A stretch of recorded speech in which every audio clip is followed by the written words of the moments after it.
resultado de um grande sucesso no internato. No internato, eu digo muito que é aquela parte, talvez melhor que tenha no curso da gente, porque depois que termina, depois que conclui o curso, vocês são responsáveis ipsilíteres por tudo que vocês fizerem. No internato tem sempre alguém para vocês apoiar, né? Seja não prescreve sozinho, seja não evolui sozinho, seja não tem um diagnóstico sozinho, tem sempre alguém que vocês podem se apoiar e respondem legalmente qualquer coisa que possa acontecer. Então, é usufruir desse momento do internato da melhor maneira possível, para que vocês aprendam cada vez mais e também de uma maneira mais descansada, porque depois a história é outra. Então, o que foi pedido para a gente conversar? Essa semana eu tenho 3 aulas com você, né? Eu tenho essa, tenho amanhã, novamente tudo bem? Boa tarde, gente. Tenho novamente amanhã falando sobre ética, e na sexta-feira a gente tem uma aula sobre asma. A sala de asma é uma aula que eu tento demais fazer com que ela seja curta, mas não tem jeito, gente, porque para falar de como tratar uma crise asmática, como tratar o período intercrise, ou seja, o período de manutenção. Aí a gente tem que ver se bem preparado, no segundo horário. Eu fiquei triste que ele fosse no primeiro, mas no segundo horário. E hoje me deram de presente esse horário de 15h40. Tá? Eu não fiz consultórios, os meninos estão reclamando hoje, mas é porque o compromisso era com vocês. Ainda bem que o assunto é muito legal, gente. Muito. Eu sempre digo isso, talvez vocês sempre me enrolam na gente começar, né? Eu sempre digo, é muito legal, vocês vão sempre lembrar desse jeito. Mas esse aqui, como é um assunto que fala sobre nutrição, e. Ou não? Alguma coisa comigo? Tá bom. Como é uma coisa que diz respeito a todo mundo, e eu gosto muito desse tema, né, de nutrição, a gente fala o que é que, na própria infância, o que é que a gente previne como doenças do futuro, somente com a questão nutricional daquela criança, que vai desde intraútero até os 5 anos de idade, um período mais crítico que tem da vida da criança, do ponto de vista nutricional. Então a gente conversa sobre efeitos protetores, efeito deletério da alimentação infantil, relembra vocês sobre a alimentação complementar e aleitamento materno, são doutores nisso, já veio várias aulas, e a gente só faz uma rememoração de tudo isso. Aqui só me apresentando, mas não precisa mais, né? Eu acho que tem alguém que já pegou o bonde andando aqui? Não, né? Todo mundo já é antigo.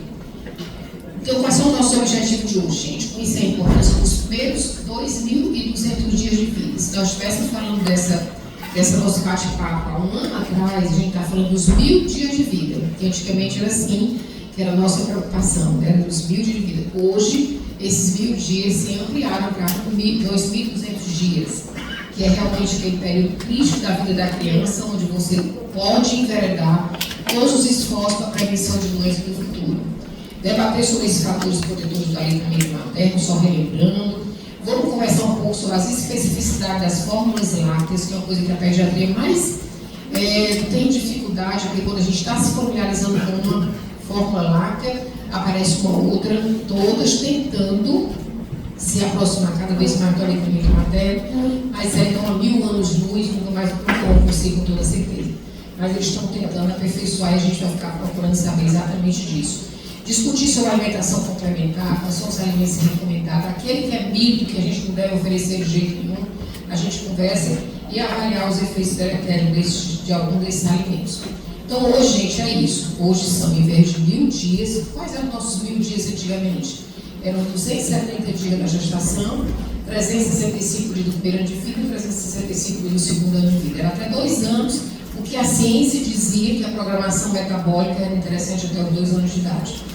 Viu-se depois que não, que ele chega a ser ampliado para 2.200, já abrangendo 100 dias da pré-concepção. Então, todas as mulheres que estão aqui, né, que um dia serão mães, aquelas que forem que ainda quiserem ser novamente, e mesmo os homens têm que imaginar que tem que haver uma preparação pré-concepcional de uma maneira extremamente importante para uma gestação saudável e, a partir daí, tudo ser saudável.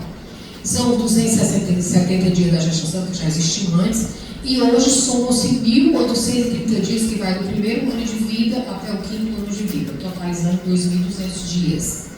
E que se sabe o que, gente? Que dietas saudáveis e sustentáveis, elas tanto devem ser adequadas em energia como adequadas em nutrientes, que eles é que fazem a diferença com o desenvolvimento nutricional. E dá preferência aos alimentos densos em nutrientes essenciais e menos calorias. Hoje, cada vez mais, a gente está incentivando que as crianças comam dessa forma. O suco, a gente abomina, né? Todos vocês foram criados com suco, né? Com toda certeza. Começavam com suco, pouquinha quantidade, enchia a barriga de suco. E hoje a gente vê que para nós também isso não é válido. O suco é hiperglicêmico. Haja vista quando você chupa uma laranja, você chupa uma laranja. Se você um suco com 200 ml de suco de laranja puro, você bota 2, 3 laranjas para poder conseguir aquele volume e haja glicose nessa história. Né? Então, realmente, hoje a tendência é os alimentos serem mais sólidos e, no mínimo, pastosos. E o que é a programação metabólica? Vocês vão relembrando disso. Que a gente tanto vê nos livros, nas publicações, nos trabalhos que são colocados em relação à nutrição infantil. É o resultado, a programação é o resultado de todas as modificações não estruturais. Não existe, gente, uma modificação do gene, não existe. Mas o ambiente favorece a que haja uma modificação não estrutural no material genético, que é capaz de resultar em insulto, ou seja, coisa ruim, ou estímulo, são coisas boas aplicadas no período crítico ou sensível. E o período crítico são aqueles 2.200 dias de vida que a gente acabou de falar. Então, as condições ambientais durante toda a vida fetal, nos primeiros meses de vida, elas parecem determinar, independente da carga genética, todo o sucesso ou então todo o insucesso da vida da criança, do ponto de vista de doença. Então, é exatamente esses períodos críticos aqui, desde a vida pré-concepcional, que são os 6 dias, a vida intrauterina, as condições do nascimento. Hoje todo mundo sabe quais são as diferenças de uma criança que nasce de parto cesárea, uma criança que nasce de parto normal. Existem milhões de diferenças que foi se vendo ao longo do tempo, estudos de coortes, que foram observando o desenvolvimento de doenças, desenvolvimento de alterações do comportamento quando o parto era vaginal ou pouco parto cesárea.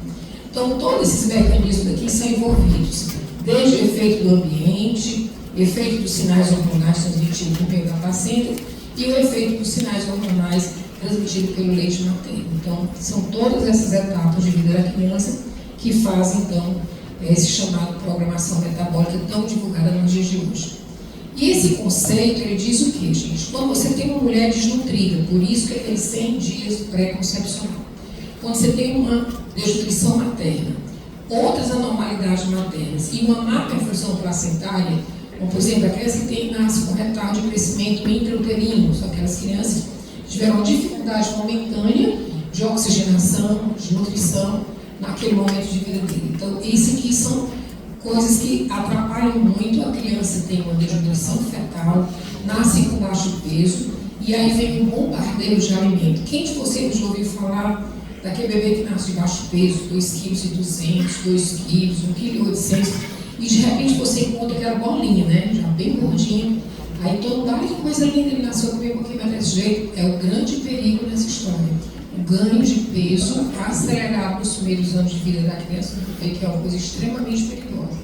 Então é interessante que ele ganhe peso, mas ganhe peso de uma forma satisfatória. Mas quando tem uma supernutrição pós-natal, com certeza na idade adulta essa criança será uma criança obesa. Quando você vai para o lado contrário, se a mãe é saudável, nutrição materna ideal, uma boa função placentária, nutrição fetal adequada, tem um crescimento fetal ideal, a criança nasce com peso normal, tem um plano normal de alimentação e com certeza será um adulto com peso normal no futuro. Esse estudo, embora seja antigo, de 2005, nenhum outro estudo apareceu até agora para contestar, para fazer um adendo.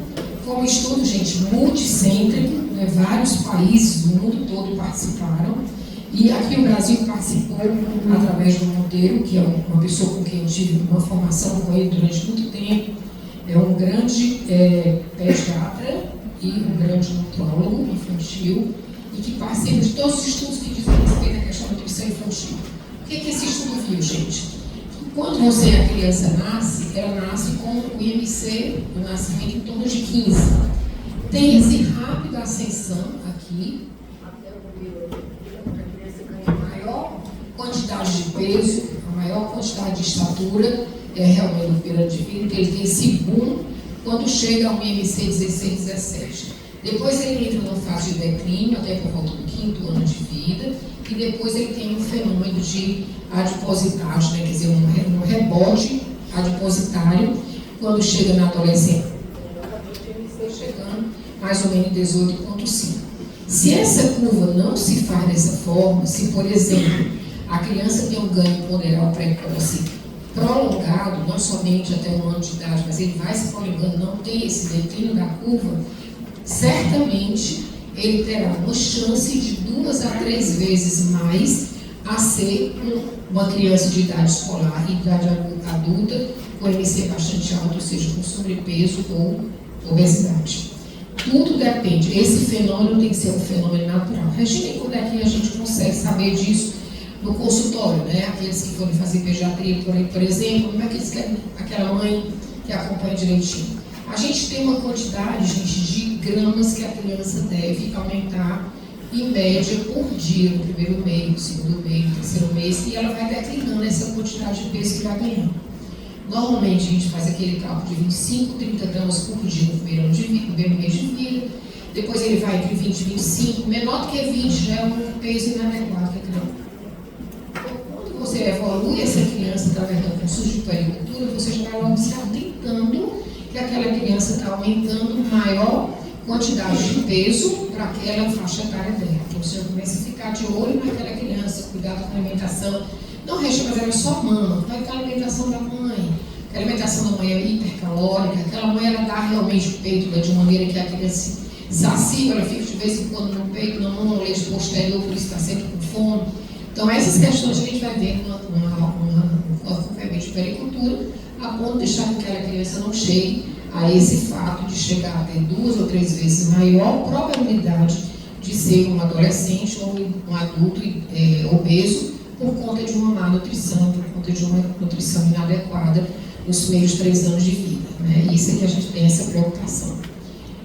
O leite materno, nem adianta que se a gente fosse querer colocar 10, 15 diapositivos sobre a importância do aleitamento materno, a gente teria trabalhos e mais trabalhos para se respaldar. Todos esses slides, estão vendo que aqui tem as referências, aqui embaixo são trabalhos publicados em revistas internacionais, né? Então a gente vê que a amamentação é melhor para bebê. Por quê?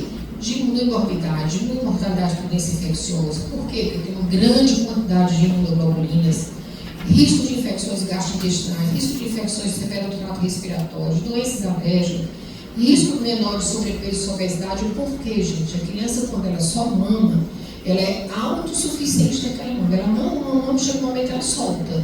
Por que ela solta? Porque a mama tem essa propriedade da saciedade.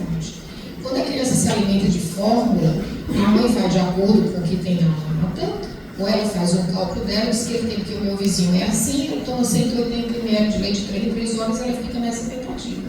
A criança no primeiro momento não quer, ela para um pouquinho, ela vai passando tempo na televisão, ela mostra coisinhas para poder a criança tomando aquele leite, vai pela ação da gravidade descendo.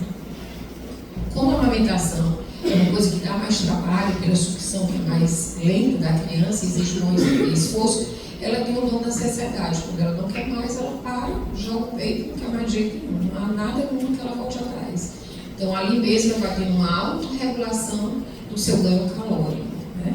É por isso que realmente tem um menor risco de sobrepeso. O menor risco de sobrealimentar o bebê por conta disso, efeito positivo de desenvolvimento cognitivo. Por que, gente, o cognitivo?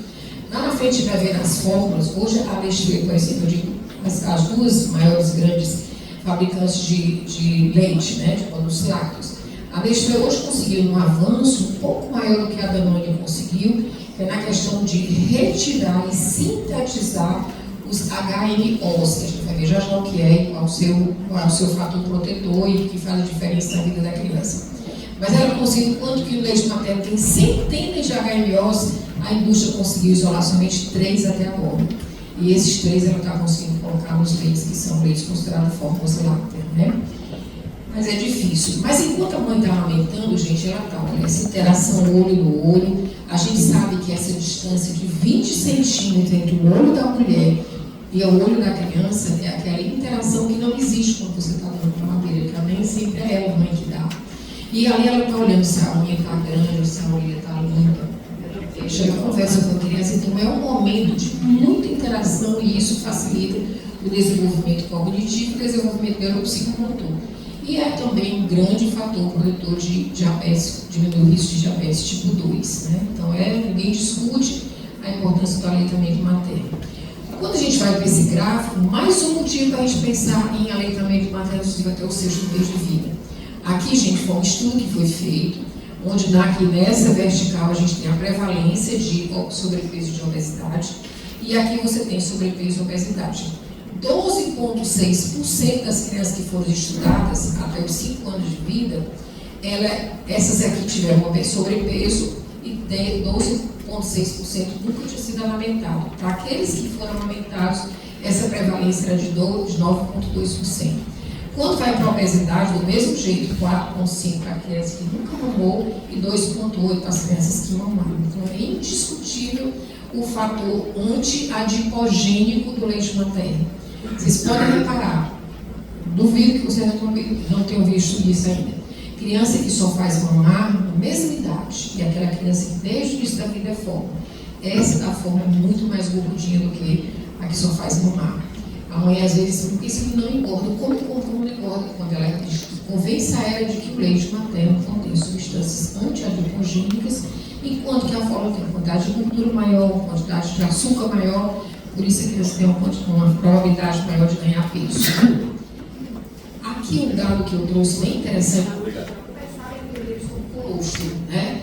Por que aquela mãe, que é o mais difícil, aquela mãe de primeira viagem, que tem aquele neném, quer só amamentar, mas chega assim, mas não tem a menor condição, eu tenho que fazer a complementação com outro leite, porque eu não tenho leite, eu espero que só sai uma gotinha amarelinha, 2 gotinhas, e ela fica achando que aquele tipo de alimento não nutre aquele seu bebê.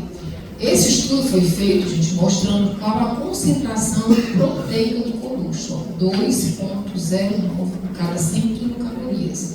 Sabe quanto é que tem do leite materno? 1,6 gramas de proteína por cada 100 quilocalorias. Ou seja, a concentração de proteína no colostro é quase 1,5 vezes mais do que é no leite normal. E os leites de fórmulas têm 1,8, 1,9, ou seja, além do que a criança precisa. Por isso que ela aumenta de peso mais do que aquela criança que só faz mamar. Então aqui é só para ilustrar, mostrando a vocês que convençam dessa forma. Olha, a quantidade que tem de proteína nesse gotinho que você está vendo aí é 1,5 vezes mais do que tem no leite quando você começar a produzir. Então dá para realmente a criança se saciar com o colostro. Aqui eu trouxe um pouquinho dos aminoácidos, né, que a gente lembra muito bem o que são os aminoácidos. É muito mais fácil a digestão, a absorção do aminoácido que proteína, que são proteínas, são estruturas mais complexas. A gente tem aminoácidos como essenciais, condicionalmente essenciais e os essenciais, pelo nome está dizendo. Os aminoácidos essenciais têm que ter na alimentação nossa e de qualquer outro bebê, né, nem do adulto. E aqui são os 4 mais importantes aminoácidos essenciais. Esses essenciais, a gente sabe que eles não são sintetizados pelo corpo humano, eles têm que ter numa alimentação adicional para poder serem absorvidos. Então, esses estudos que foram feitos aqui mostrou que a presença desses essenciais, valina, leucina, isoleucina e treonina, eles são considerados insulinogênicos, né? Então, quando eles são considerados insulinogênicos, eles estimulam a produção de quê? Como o nome está dizendo, de insulina e de IGF-1. IGF-1 é responsável pela questão do crescimento do ganho ponderal.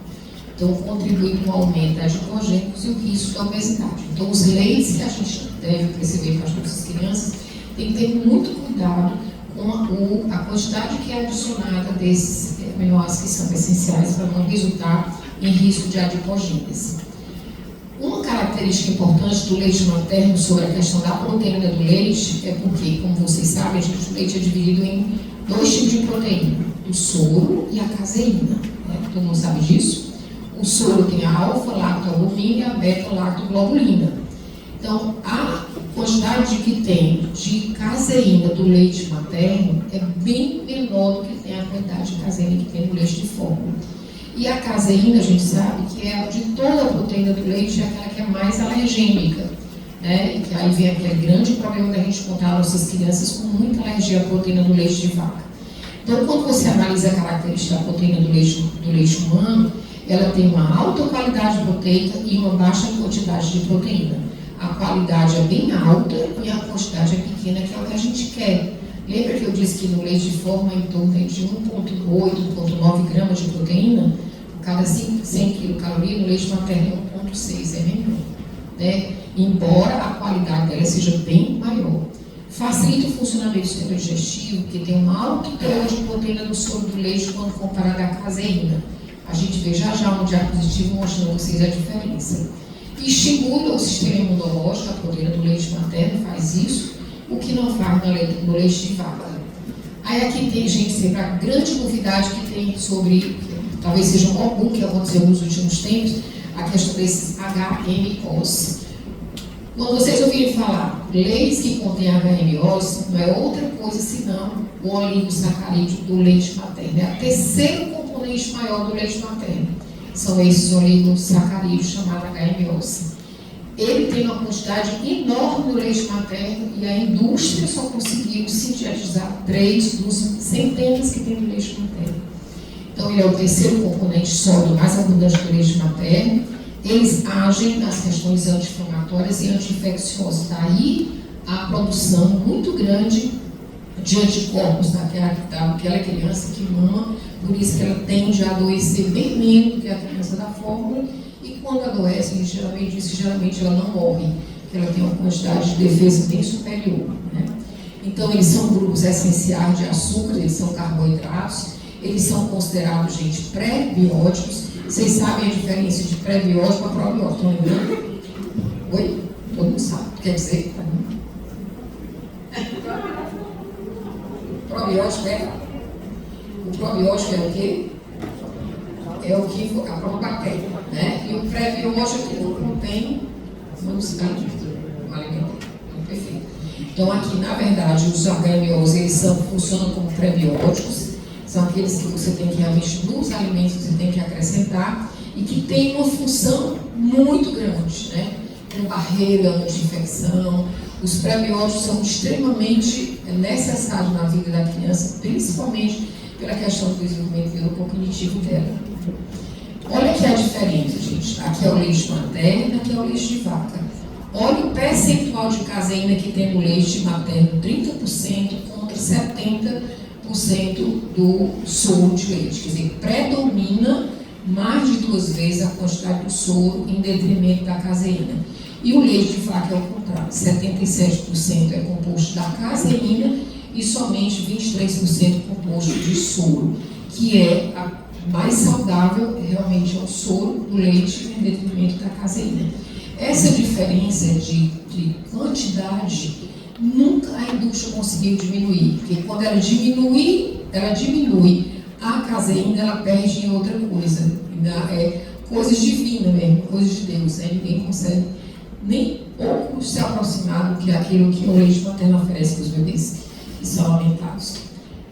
Aqui a recomendação de alimentação para todos os bebês, vocês se relembrando, do nascimento até o 6º mês, o aleitamento exclusivo, e até os 2 anos de idade continua com a amamentação e alimentando-se de outras coisas, todos os outros alimentos.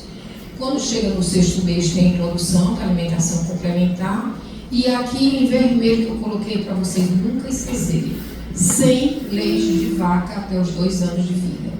A criança não deve ingerir o leite de vaca in natura até os 2 anos de vida. Por quê, gente? Qual o malefício que ela pode causar na criança? Lembra? Oi? Alergia porque leite de vaca porque tem muita caseína. Perfeito. O que ela pode ocasionar na criança, gente? Pode ocasionar anemia, né? Porque o leite de vaca ele vem porque ele não vem enriquecido como vem o leite na fórmula. Bem diferente, né? Enriquecido com vários, inclusive com HMOS na fórmula. Uma coisa que é muito comum acontecer é a obesidade, porque a quantidade de teor calórico é muito maior do leite de vaca in natura, leite de vaca puro. E o pior de tudo, gente, pode ocasionar pequenos pontos de hemorragia digestiva e a mãe nem percebe. Aí vem a famosa anemia por um escape, né, que ela nem percebe isso. Então, o ideal é que não seja feito leite de vaca in natura até os 2 anos de idade, no mínimo. Né? Se não é possível a amamentação daquela forma, que é o melhor que tem, do nascimento até os 6 meses de idade, tinha que ele fazer o quê? Uma fórmula com baixa quantidade de proteína, por isso que a indústria cada vez mais ela está tentando. Antigamente era 2 gramas de proteína, passaram para 1,9, alguém está chegando a 1,8, na tentativa de chegar mais próximo ao leite materno. E aqui se introduz de qualquer maneira no 6º mês a alimentação complementar e continua com a mesma coisa de sem leite de vaca até os 2 anos de idade no mínimo, né? Leite materno tem só um, mas quando a gente precisa de fórmula, aí você tem uma infinidade. Eu sempre recomendo, quando eu trabalhava no SEIB, eu recomendava tanto os internos como os residentes. Gente, se apropriem de uma fórmula. Bem direitinho. Você tem esse universo mudando. Porque tem alguns colegas da gente que assim, aquela história do modismo, né? Vem um leite novo, aí ele acha que é interessante precisa daqui, porque a mãe vai fazer isso aqui, é atualizado. Escuta, aquela doutora ali que só faz a mesma coisa, ela não se atualiza. Mas isso é uma coisa completamente equivocada. Eu acho que é sempre bom assim. Você deve se apropriar. Um conselho que eu estou dando de mãe para filha, como eu sempre faço. Se aproprie da composição de um leite, bem direitinho. Tenha confiança naquele para escrever com aquele. Por quê? Porque o que vier, vocês já estão preparados para isso. Sabem que isso é capaz disso. A mesma coisa com remédio. A indústria farmacêutica, todo santo dia tem um medicamento novo. Você olha, o princípio ativo é o mesmo daquele que você sempre usou.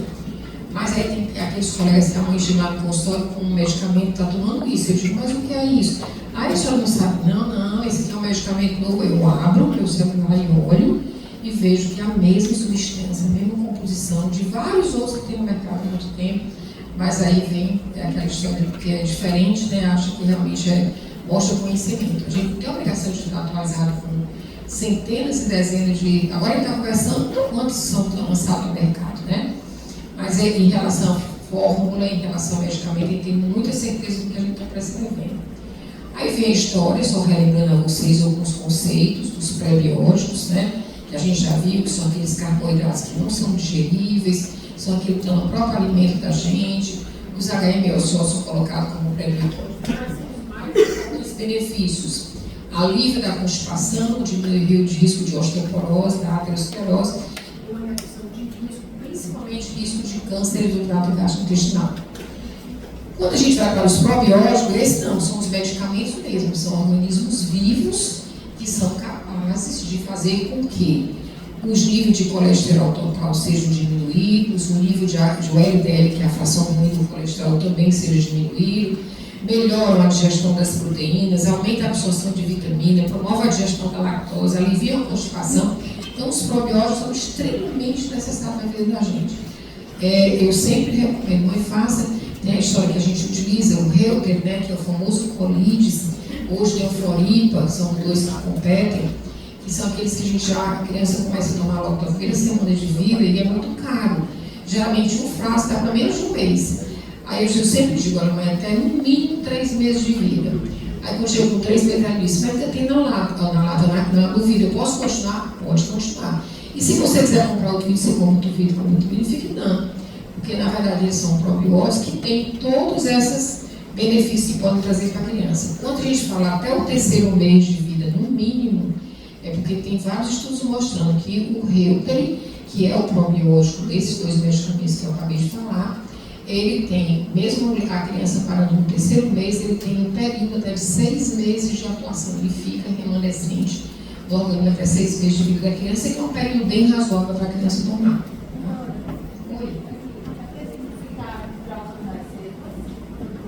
Olha, o que tem de fato, mostrando no trabalho que tem pela Academia Americana de Pediatria, que o melhor probiótico na criança na primeira de vida é o Reuter, é o melhor. Quando você pega aqueles assim, tem alguns nutricionistas que fazem isso. Elas mandam preparar em farmácia de manipulação, que são vários tipos. 3, 4, 5, 6 secos, a coisa mais errada do mundo. O ideal é que você concentre no seco, que você tenha certeza que ele tem a atuação daquilo ali, e você faça uso dele. Na Academia Americana de Pediatria, o que eles recomendam é o Reuter. Tanto é quando chega o propagandista no laboratório, lá no consultório, com vários, olha, esse aqui é melhor, não sei o que leva isso, maravilha, a senhora vai deixar o posso usar a amostra grátis aqui para a senhora fazer um teste? Pode, meu amor, tranquilamente. Deixa, não, mas eu não uso. até um ano de vida, mas não vou entrar na linha de atrito com nenhum deles, até porque tem que tratar todo mundo muito bem. O DHA e ARA, gente, o que é isso? Aquilo que a gente tem que começar a dizer para as mães. Mães, a criança, quando começa com a alimentação complementar, isso vale para nós, né? A alimentação complementar, ela tem que ser introduzida com peixes. Aí não só vai com um ano de idade, com um monte de medo de peixe, porque quando você retarda a introdução de alimentos que são alergênicos, a chance da criança ter uma alergia é muito maior. Então, no 6º mês é o ovo, é o camarão, é o peixe, não tenho medo de fazer isso não. E principalmente os peixes de águas profundas, são os peixes de água salgada que a gente chama. Eles são riquíssimos de H e ARA, são aquelas que fazem a mielinização, todo o processo neuronal, que faz com que a criança seja uma criança que tenha um poder de cognição muito maior, né? Então, vamos incentivar nossas crianças a terem na introdução alimentar, principalmente peixes, e peixes de água salgada. Regina, qual peixe de quilo é água salgada? Tilápia. Né? A tilápia é mais barata do que todos, ela é um peixe de água doce que tem muito pouco a contribuir, pouco zinco, pouco DH, pouco água. Quais são os melhores? Todos os outros, né? Todos os outros. Pargo, cioma, cavala, salmão, né? Além de gostoso, tem a quantidade maior realmente de DH. A importância da lactose na alimentação, porque, gente, que a gente procura, tem mãe que faz assim. Minha história de vida é muito longa pelos anos que a gente tem de pediatria. A mãe diz que a criança tem qualquer assadura, ou então tem uma diarreazinha quando é pequenininha, ela chega e diz, tenho certeza que é intolerância à lactose que ela tem. É um atestado que ela dá desconhecimento mesmo. Nós não podemos dar esse atestado a nós mesmos, mas elas podem. Não, é raríssimo a intolerância à lactose em uma criança pequenininha menor de 2 anos, muito raro. Se tem essa diarreia com frequência quando ingere leite, se tem assadura perianal, você pode pensar já na alergia à proteína, muito mais do que uma intolerância ao açúcar do leite, que é a lactose. E aí vem o grande medo da gente instituir fórmulas sem lactose. Porque olha a importância dela. Quando a criança consome lactose, ela estimula o intestino a produzir bactérias benéficas, ou seja, aquelas bactérias que vão funcionar com uma melhora da flora bacteriana, da microflora bacteriana da criança. A lactose reduz o pH intestinal, regula o intestino, proporciona a melhor absorção de nutrientes como cálcio, magnésio, zinco e manganês. Então, uma coisa que vocês vão levar para casa é isso. Criança pequenininha, com diarreia, que a mãe pense que ela tem intolerância à lactose, já começa a tirar o leite, a instituir o leite sem lactose, ela pode fazer isso no período da diarreia, mas não com o leite de rotina dela, porque a lactose vai fazer falta nos primeiros anos de vida, com toda certeza. Esse gráfico aqui mostra qual é a vantagem de você ter uma fórmula infantil de baixo teor proteico. Lembra que eu disse que a fórmula tem 1,8, 1,9, o leite materno tem 1,6, o colostro tem 2,09, né? Por quê? Olha, foi feito um estudo em 2015, onde eles mostraram o seguinte: pegaram uma fórmula infantil que conseguiram, que tinha 1,6 gramas por 100 quilocalorias, que é o que tem no leite materno, e botaram para as crianças do 3º até o 12º mês de vida. E viram como é que era o crescimento dessas crianças comparado com as crianças que só faziam mamar. E viram que não houve diferença nenhuma. Tá? Então, não vamos instituir na nossa rotina uma fórmula hiperproteica, que vocês vão engordar as crianças de vocês, as crianças vão ter problema de sobrepeso e obesidade sem nenhuma necessidade. Né? Que o nosso, estou olhando, Rafa me lembrando, os 2 filhos dela são meus clientes, eu acho que eu fico falando aqui, elas estão lembrando do que eu digo lá no consultório. Vocês conhecem o filho dela? Pois é, são os clientes lá no consultório muito queridos, tá, gente? Então, olha, as fórmulas disponíveis, vamos começar. Tem várias fórmulas, várias. Parcialmente hidrolisada, extensamente hidrolisada, com aminoácidos livres. Essas 3 a gente usa quando? Quando a criança, você tem uma suspeita de que ela tem alergia à proteína do leite de vaca. Peçam vocês a não terem filhos com esse problema. Sofre agente, pediatra, sofre pai, sofre criança que vai para o aniversário, não pode comer nada, né? Leva a lancheirinha dele para comer só aquele que pode, né? Dá uma dó danada. E tem aqueles que já se acostumam. Qualquer pessoa que dele fala, não posso não, já pequenininho já mesmo disse que não pode, porque sabe que vai sentir mal, né? Então, a alergia à proteína do leite de vaca é uma coisa que é, além do que custa muito no bolso dos pais, que são formulações bem mais caras do que a formulação normal. Então, a parcialmente hidrolisada, você utiliza geralmente quando você tem uma criança que tem um risco elevado de desenvolver uma alergia à proteína do leite de vaca. O que é isso, Regina? É uma mãe que tem 2 filhos e que o primeiro filho, tinha alergia à proteína do leite de vaca. E a mãe diz que ela tem também alergias alimentares. Então, essa criança tem uma história familiar. Então, é interessante que a gente ensine nos primeiros meses de vida uma fórmula parcialmente hidrolisada para fazer com que aquela criança seja menos sensibilizada com a proteína intacta do leite. A extensamente hidrolisada já é para tratamento, aquela que você sabe que a criança realmente tem alergia, então você tem que partir logo para aquela que é extensamente hidrolisada, né? E com aminoácido livre, esse é a proteína do leite extremamente quebrada, quase não tem indício de proteína, que é para aqueles casos mais graves. Essa daqui, gente, essa formulação aqui, uma lata custa em torno de R$250. Então é bem caro. Ainda bem que o governo tem um programa, quando a gente consegue a inclusão daquela criança cadastrada no programa, ela recebe gratuitamente esse leite. Quando não, os pais realmente sofrem um pouco para poder pagar. Isenta de lactose, aquelas crianças com aquela diarreia persistente que nós acabamos de dizer agora. As fórmulas que são anti-regurgitamento, que são as fórmulas AR, aquelas que elas têm um amido para engrossar o leite e a criança não regurgitar. Então, elas são densas, mais densas, através da introdução do amido, né, para evitar a regurgitação. Tem a fórmula de para prematuros e tem a base da proteína de soja. Gente, lembrar disso, não esqueçam nunca. A fórmula baseada na proteína de soja não pode ser dada a nenhuma criança menor de 6 meses. Tem que ser proscrita, proibida a proteína do leite, a proteína de soja na alimentação da criança, né? Esse estudo aqui foram feitos, como é bem interessante. Quando você tem aquela fórmula extensamente hidrolisada, que é aquela cara que eu disse a vocês, né? Ou você tem a fórmula parcialmente hidrolisada, são as mais baratas. As crianças que tomaram esse tipo de fórmula com a proteína diferenciada tiveram uma redução na prevalência da dermatite atópica. Lembra da dermatite atópica, que é, né, muito comum. E essa questão de prova geralmente acontece em uma prova e outra com essa questão. Quando você encontra uma criança com dermatite atópica nos primeiros 2 anos de vida, acende um sinal para a gente que aquela criança é uma criança potencialmente candidata a ser uma criança asmática, né? Então, tudo na primeira infância reflete lá na frente. Então, aquela criança com dermatite atópica, nos primeiros anos de vida, a gente já começa a dizer para os pais como é que faz uma prevenção ambiental.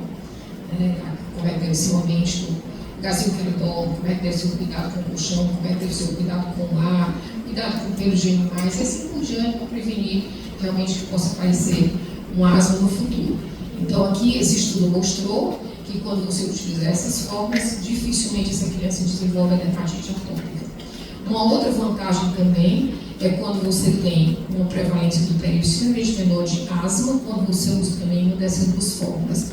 Então, a gente vai usar a fórmula somente parcialmente hidrolisada, extensamente hidrolisada, em todas as crianças para prevenção disso? Não. Se não existe uma história familiar, não há porque a gente prescrever. Né? Prescrever as fórmulas que são fórmulas normais. Alimentação complementar.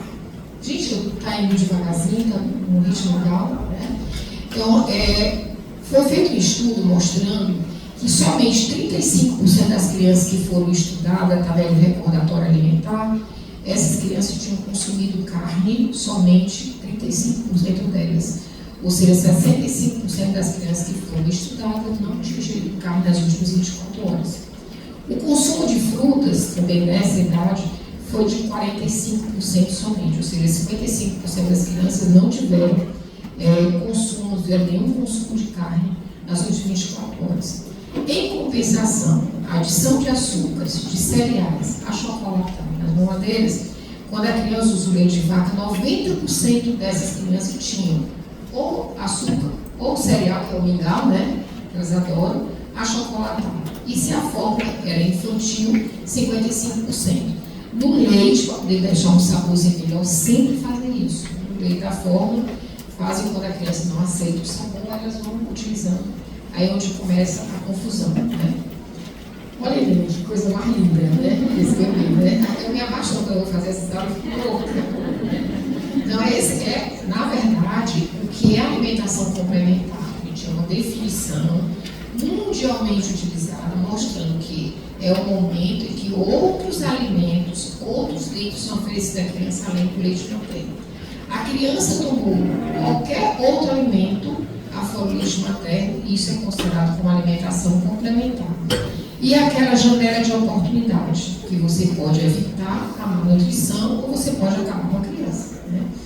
Por que, gente, já pararam para pensar, por que a criança, quando só faz mamar até o 6º mês de vida, ela tem uma tendência a aceitar melhor os alimentos do que aquela criança que é na fórmula? Com exceção de uma coisa, quando a mãe oferece, aí ela não quer não. Porque na hora que a mãe senta ela no colo para poder alimentar, ou senta na cadeira e se aproxima dela, ela sente o cheiro do peito da mãe, ela não quer outra coisa.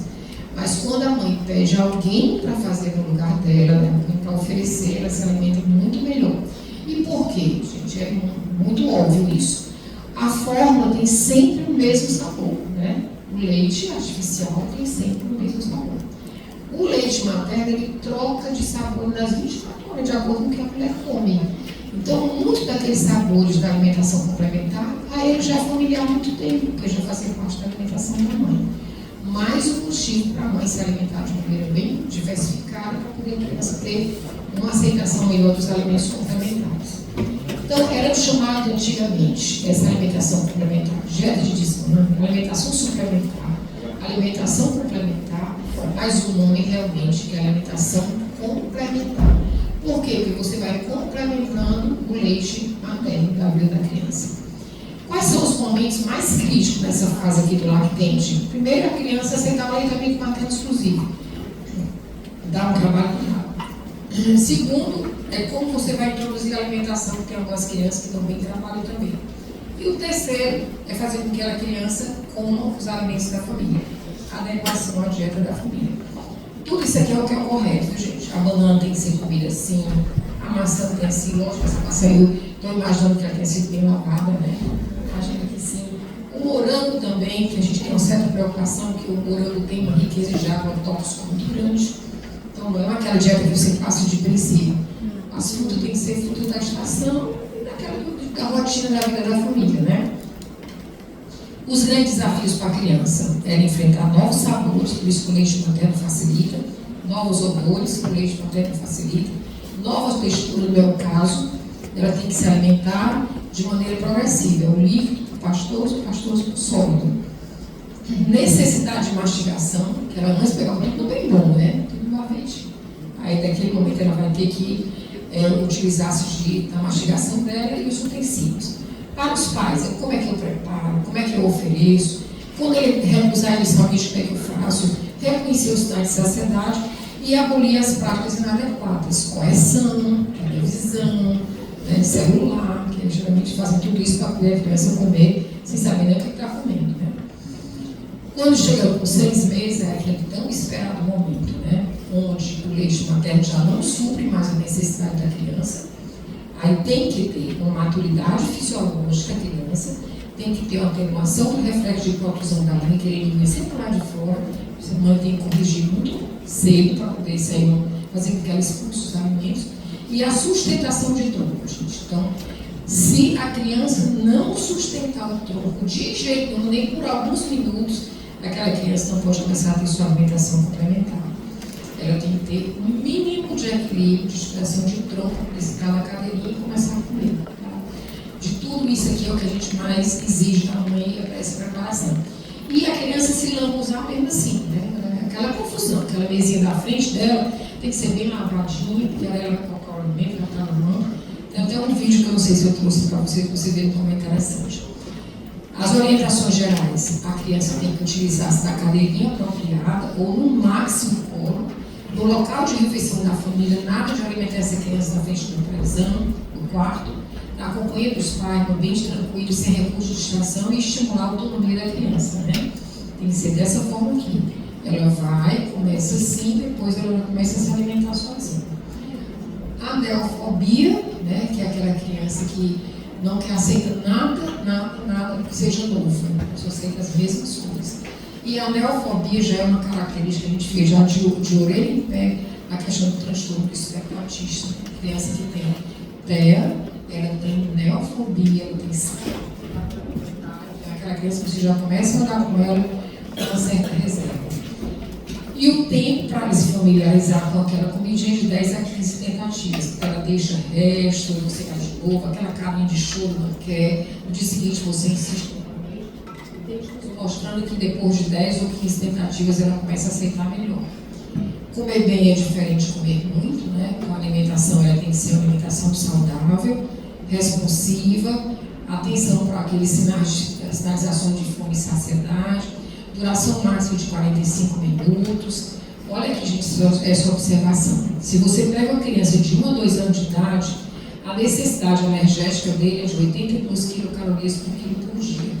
Quando você pega um adolescente de 17 a 18 anos de idade, é 50 quilocalorias. Ou seja, a criança tem uma necessidade, né, muito maior de alimentos que sejam, né, em grande quantidade, mas que sejam alimentos densos, com uma caloria suficiente, capaz de chegar a esse valor de 82 quilocalorias. Por quê, Regina? Porque é um momento de maior plasticidade orgânica da criança, que é o momento que tudo está sendo favorecido para o aumento dela, né? Então a gente tem que realmente saber aproveitar aquele momento. A higienização é extremamente importante que aconteça, né? Água. Tem a maioria das vezes pergunta, meu filho precisa tomar água depois que está se alimentando assim? Sim. Depois que o leite materno ele é composto de uma quantidade em torno de 80 a 90% de água. Na sua criança não tem sede. Mas quando introduz qualquer tipo de alimento, a água tem que ser oferecida. Eu trouxe essa fórmula aqui, gente, da regra de Hall-Desida, mas é só para vocês terem conhecimento. A criança não tem que tomar isso não. Ou seja, você pega aquela criança com 10 quilos, 100 ml por quilo por dia, tinha que tomar 1 litro de água por dia. Ela não toma. A criança não toma, né? Mas a gente tem só com conhecimento mesmo. Mas a água, ela deve ser ofertada de maneira frequente na quantidade que a criança aceitar. Oi? Sim, a fórmula precisa. Porque a fórmula ela é densa, ela não tem somente líquido, né? Ela é enriquecida de vitaminas, de sais minerais, é enriquecida da lactose, é enriquecida de gordura. Então, há uma necessidade do leite materno que é muito mais fluido. O leite materno não precisa. Ela nem aceita. Se você oferecer, ela não aceita de jeito nenhum, porque ela realmente não tem sede, né? Essa aqui, gente, é um quadrinho que vocês têm. Que tipo de alimento com faixa etária? Criança até os 6 meses ali também com materno exclusivo, dos 6 aos 24 leite materno complementado com leite, né, de fórmulas.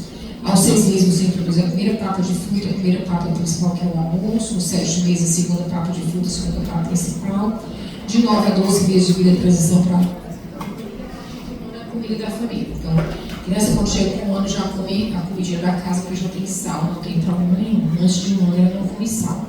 E antes de 2 anos ela não come açúcar, né? Então é bem interessante que seja colocado isso. A papa de frutas, gente, raspadas ou amaciadas, testa uma vez, passa para outra fruta no dia seguinte, depois você faz associações. Que frutas são as necessárias, né, para a criança? Nenhuma é contraindicada, mas basicamente diz frutas regionais, frutas da estação, ver o custo e a presença de fibras principalmente, gente. Por quê?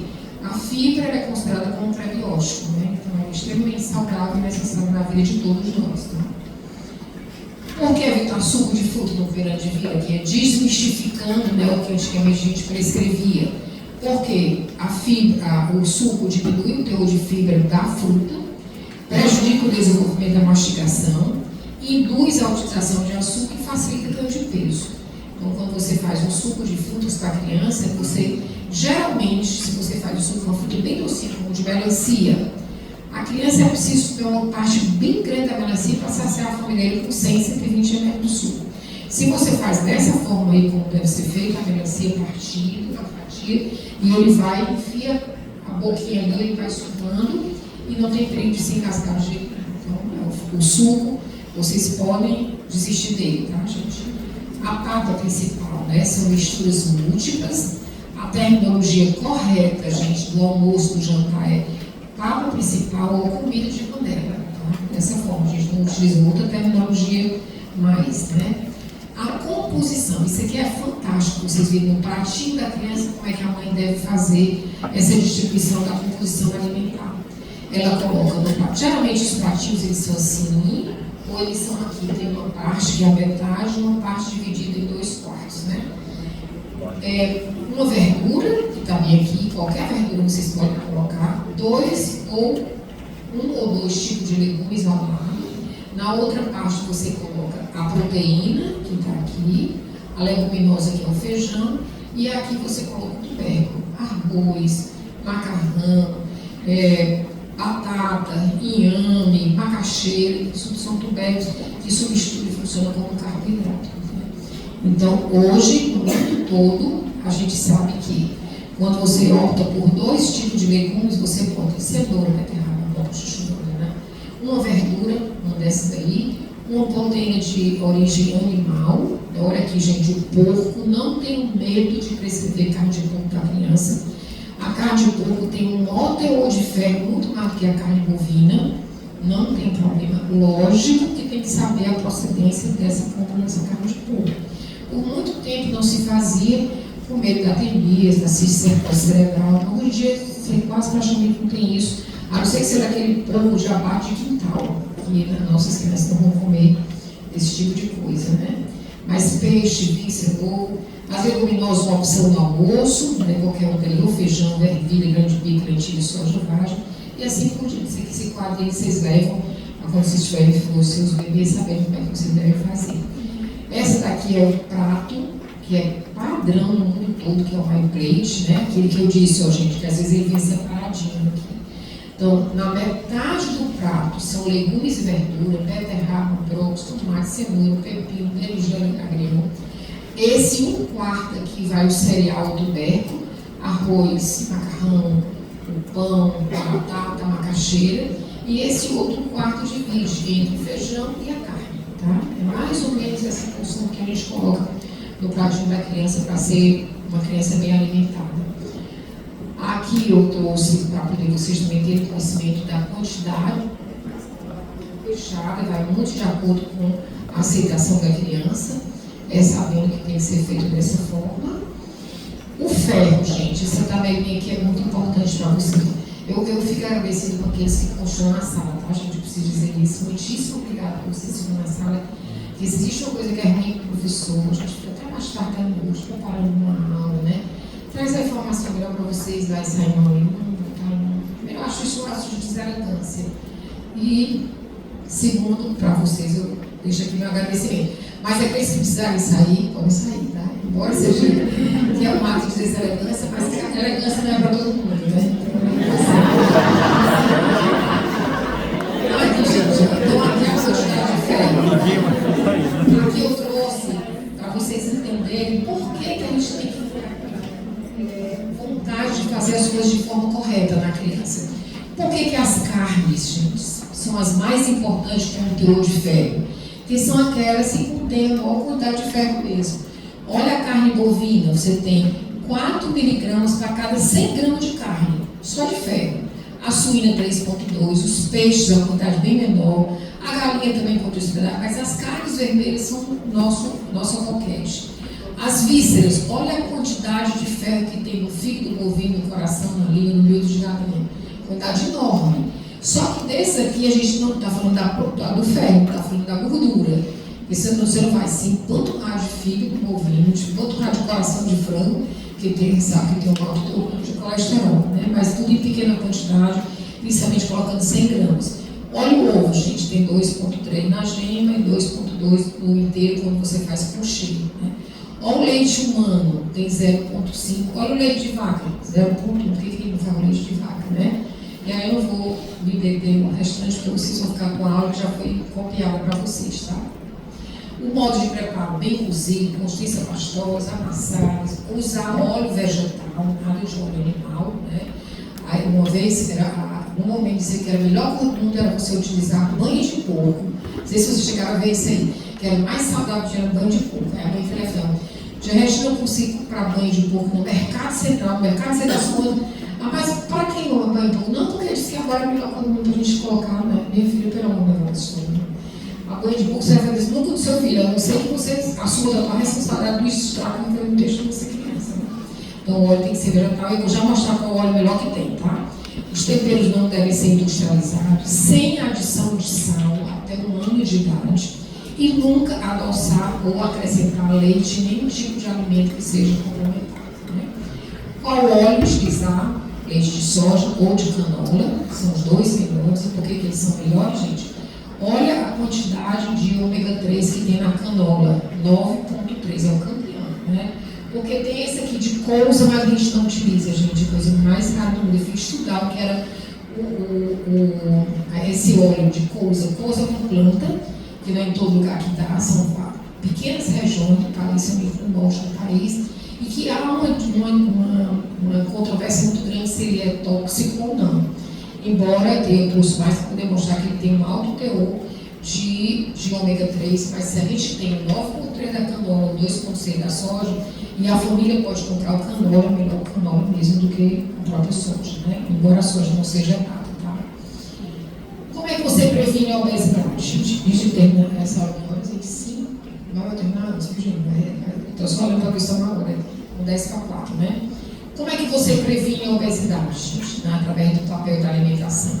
Olha bem, olha aqui, isso me assustou quando eu vi. 62% da variação de peso da criança ao nascer, aquela criança que nasce de baixo peso, a criança que nasce de peso regular, então muito acima do peso, resulta de que 62% no ambiente intrauterino é aquilo que a mãe se alimenta, muito mais do que o gene materno e paterno.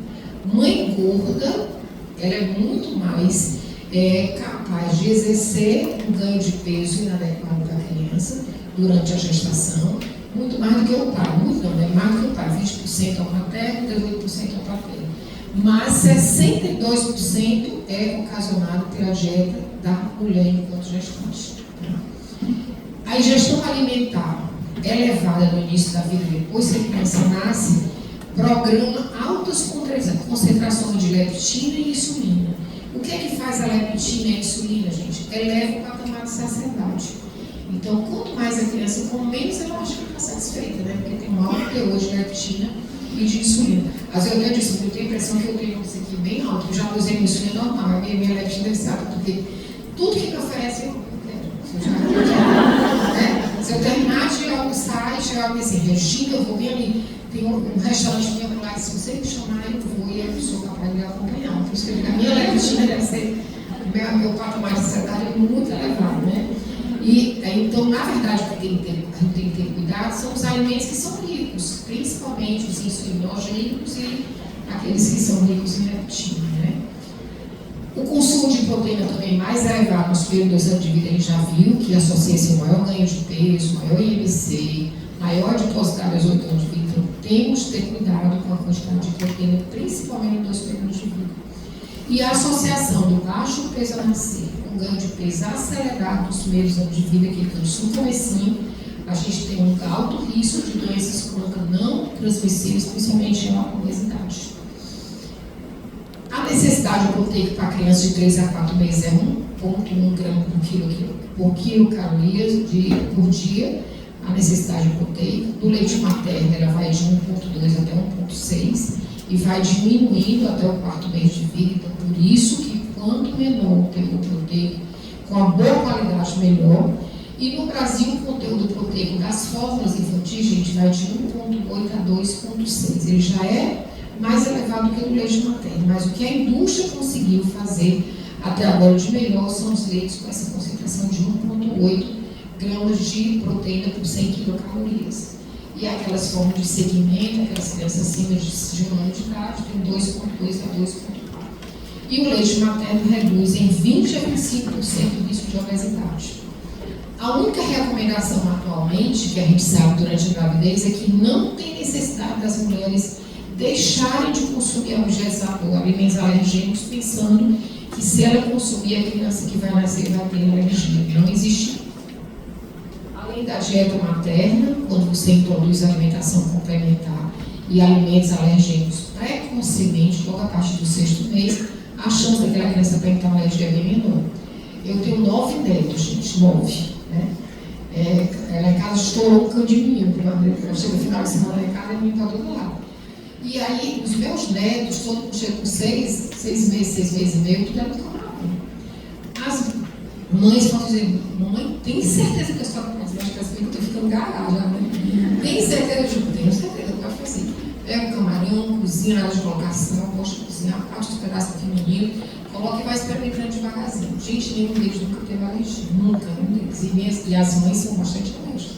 As mães têm asma, têm rinite, alérgica, e nunca deles nenhum desenvolveu. Até eu queria que tivesse um preço mais barato, né? Ainda sendo muito caro e a criança adora um camarão. Mas você tem que realmente fazer cedo, né? O camarão, os peixes, o ovo, né? Tem uma eu começo com a gema, né? Começa com as duas, metade do ovo cozido com gema com clara. Embora a gente saiba que a clara, ela tem um alto teor de substâncias sulfurosas. A gema, ela é mais alergênica, mas começa com os dois. Bom, tem uma alergia, o pessoal fica cheio de bolinhas amarelas ou vermelhas ao redor da boca, não tocou o ovo. Nada que uma hidroxizina, que é o exigina, não resolva, e a mãe depois, lá na frente, ela tenta novamente, tá? Mas tem que experimentar. Ou a introdução de ovos bem cozidos na dieta, como parte da alimentação complementar, previne o desenvolvimento dessa alergia alimentar em crianças pequenas. Como é que esse alimento pode ser oferecido? Um método tradicional, na colherzinha, o BLW, né, que me perguntam muito a questão do BLW, e tem que fazer aquele, tudo é modismo. Os pedaços já a criança vai pegando com a mão e vai colocando na boca, muito, tudo é uma transição. Comece a massa, nada impede você dar banana aqui para a criança, ela olha, bota na boca, e se afasta, e do lado daquela está amassando e dando aquele conteúdo, mas ela tem que ter a sensação da textura, né, de amassar, de botar na boca, tá? Mas não tem que ser um método único, você pode associar os dois métodos sem problema nenhum. Quais são os alimentos que não devem ser dados? Alimentos inadequados, gente, para a criança. O leite de vaca integral livre, até 2 anos de idade, achocolatado, café, vixe, mas não pode estar tomando café que ele fica doido. A gente bota só o dedo assim e bota na boca só o dedinho, ele não faz mal não, né? Só o dedinho. Mas a criança se vicia, porque realmente ela é viciante de café. Não pode. A cafeína não pode existir na vida da criança, pelo menos até os 5 anos de vida dela. Refrigerantes, água de coco, Regina, por quê? Por que a gente água de coco? A não ser que seja uma quantidade muito pequena, no processo diarreico, né? A água de coco ele tem um alto teor de gordura e de açúcar, todos eles têm, né? Mesmo que seja aquele água de coco bem novinho, mas ele tem sim, principalmente para criança. Suco industrializado, mel de abelha, biscoito, pipoca, açúcar, doce, enlatado, manteiga de amendoim, nada disso. Olha essa criança aqui, gente, o que ela está comendo? Copo de refrigerante, batata frita, sanduíche, né? Tem mães que se... Eu, um dia, estava num evento lá na praia, acho que era no São João, gente. Eu tive vontade de voar nesse carro. Era um bebezinho, ele era tão pequeno, devia ter 1 ano e pouco, ele estava na cadeirinha, no carrinho, né? E o pai tomando uma geladinha, gente, uma cerveja, bem geladinha, né? Aí a criança, cada vez que o pai levava a garrafa na boca, a criança fazia isso também, né? Aí todo mundo achando engraçado, olha ele, como é que ele tá. Aí o pai não contou nem até 3. Pegava, fazia assim, uma mesa vizinha minha. Só que a avó da criança é uma pessoa que eu conheço muito tempo, ela é extremamente valente, sabe? Muito valente, cintura da verdade, gosta de confusão. Aí eu preferi sair de perto. Eu digo, olha, se eu vou chegar para ele, meu filho, que juízo, não perceber que o seu filho tão pequeno, ela podia dizer, você quer pegar com isso? Não, Regina, toma conta dos seus, ele é seu cliente, ela podia. Eu ia aumentar, né? Aí eu resolvi sair, mas tem que fazer só para se mostrar, né? Tá? Os outros acharam engraçado o que ele está fazendo. A criança tomando cerveja, viu? Então aqui, gente, é a minha bibliografia, né? Toda essa parte aqui.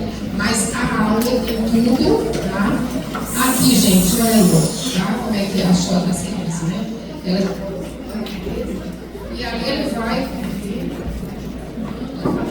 E assim vai a sua vidinha, olha, né? Bem direitinho, né? Não larga de jeito nenhum, né? E sai, acabou. Muitíssimo obrigada.